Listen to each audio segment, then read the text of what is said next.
Hi again. My name is Waleska from LCH. I'm a caseworker, and with me is Maria from Domestic Center at St. County. Hi, Maria. How are you today? Hi, everybody. Hi, how are you? Good, thank you. Well, once again, we are here to do the charla. Today, we want to welcome to people that like to see us, right? To watch us. Today, we will be talking about domestic violence and mental health. Domestic violence and mental health studies show that people who experience abuse have a higher risk of mental health problems due to their circumstances compared to those who do not experience abuse. Post traumatic stress disorder can appear many years after the traumatic event occurred. People can experience fear, nervousness, nightmares, anxious feeling regarding the event that occurred, feeling of guilt, etc. There may also be a tendency to avoid certain situations that remind the person of that traumatic event. The complex pattern of abuse, coercive control, increased dangers for survivors, right? Especially when an abuser used a mental health or substance use diagnosis against the survivor. Then now we have the question, what are the effects on mental health, Maria? So that's a great question, Waleska. When it comes to mental health and the effects of domestic violence, a lot of the things we see are that domestic violence is associated with a variety of side effects that includes both your mental and physical health. So it takes a toll on your entire body, emotionally, spiritually, and mentally. And so being a survivor of domestic violence creates a higher risk for PTSD, otherwise known as post traumatic stress, depression, anxiety, chronic fatigue, even sleep disorders, suicide, suicidal ideations. Exposure to traumatic events such as domestic violence can cause stress because a lot of people may not realize that it is a traumatic event or a traumatic series of events. It causes the person or the survivor to live in long time, um, like survival mode. So you're living out of survival mode rather than in a healthy state of mind. It puts your body in that constant adrenaline rush. It can lead to things of like constant fear, isolation, which also can lead to suicidal ideation and depression or behavior. It can manifest in some type of behavior.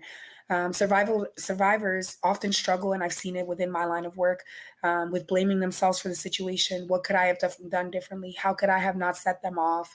And those kind of things create this unhealthy mindset, and it also has you constantly treading on eggshells, which is dangerous. And again, it has you in like that survival mode.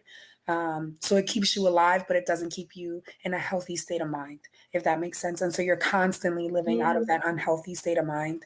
It can cause you to even feel resentment, anger. The effects of domestic violence can really touch a lot of things. It touches a lot of facets in your life, and it really affects people in ways they may not realize. And that's why the healing journey can seem so overwhelming for most because you got to put in work, right? But it's worth it, and it's work that we Mhm. believe in.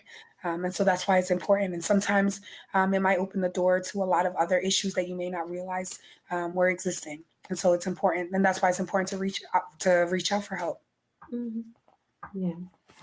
Some people sometimes live in the past and they don't want to, they just still Mm. thinking and thinking what happened before, and Yes. they don't see the light. Yes.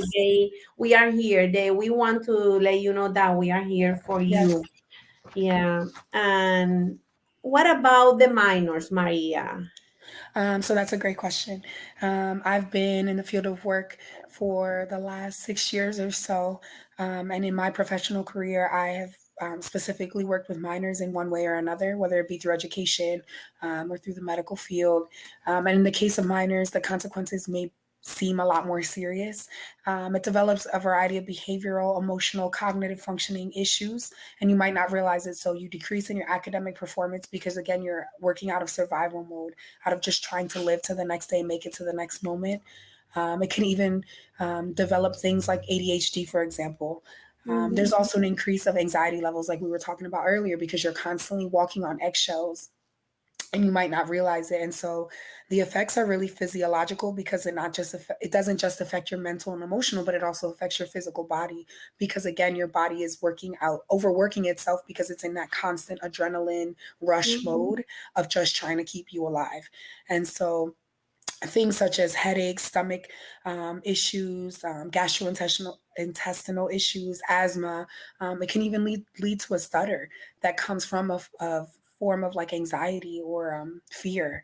It's Right. also associated with antisocial behaviors, involvement in violence, things that are manifesting again in behavior. And it really does affect your developmental and emotional maturity, because you're not coming from a place of seeing healthy love, and you're not coming from a place of seeing or experiencing something loving. It's not a healthy environment. Again, reiterating the fact that it's from survival mode, and it puts you in this like, I'm walking on eggshells. I don't want to upset anyone, whether that be your partner as a teenager, where when you're like, in 15, 16, 17, and you're dating, and you might be in an intimate partner relationship where you're experiencing some type of verbal, emotional, mental abuse.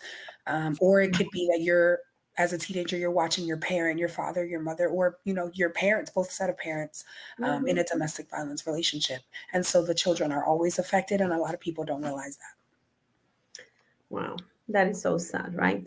Well, what help is out there for survivor of domestic violence who also need mental health services? And that's What a we can, great question, right? If and when you realize that you find yourself in a situation, we are here, the Domestic Violence Center of Chester County. We have a 24-hour hotline.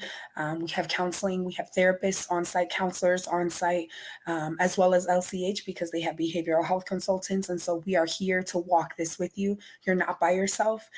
Even if you might not necessarily be ready to leave, but you're reaching out for help or trying to figure out what services are out there, we are always a great starting point. And I know I'm a little biased, but it's true. That's what we're here to do. And then interacting with your provider or counselor, all of that is protected under HIPAA. And so making sure that you are aware that your information is private and that doesn't get released to anyone, including Mhm. your abuser. Yeah. And then there's a 988 toll-free helpline for mental crisis. It's just like 911.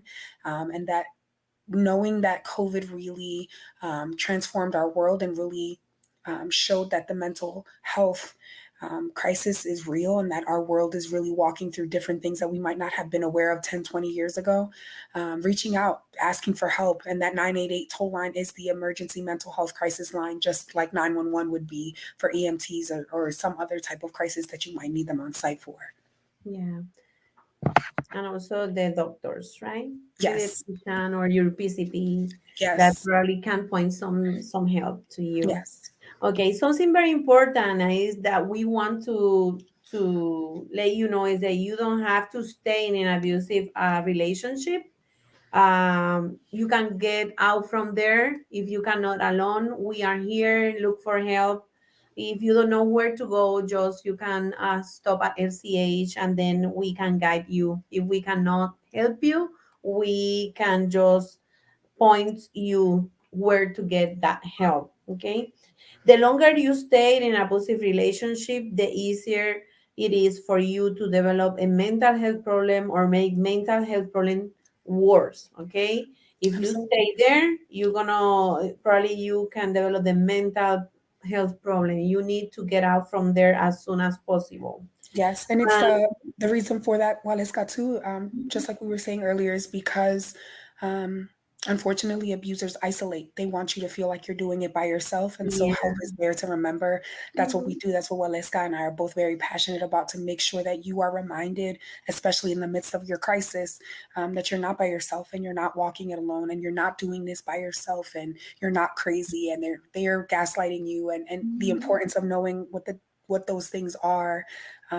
So the first step is like recognizing that domestic violence is real, and recognizing that if that is the reality of your situation, you're not by yourself. Yeah, and remember that any interaction with your doctor or mental health counselor is confidential. Yes. Okay, We are here for you and hope to see you next month. Yes. Bye, guys. Thank you so much for your time. Bye.